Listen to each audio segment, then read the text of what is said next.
বাড়ির ভেতরেও কি অসহ্য গরম লাগছে? বিছানা রোস্ট করে দিচ্ছে, সোফা মনে হচ্ছে ফ্রাইং প্যান, স্নান মানে গরম জলে সেদ্ধ, এসির বিল পুরো ইলেকট্রিক শক।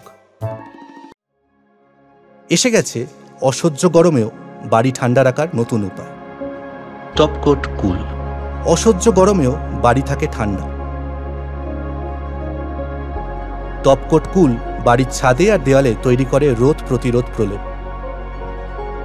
এই প্রলেপ ছাদে বা দেয়ালে আসা রোদকে ঠিকরে দেয়।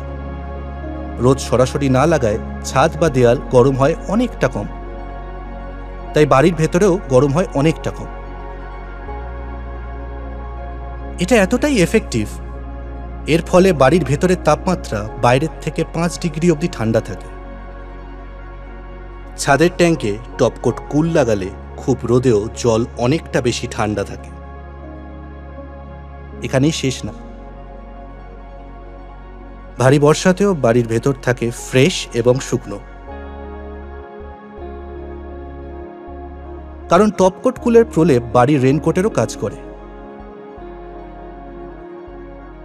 একবার টপকোট কুল লাগান আর বাড়িকে রাখুন যুগ যুগ ধরে, গরমকালে ঠান্ডা আর বর্ষাকালে শুকনো।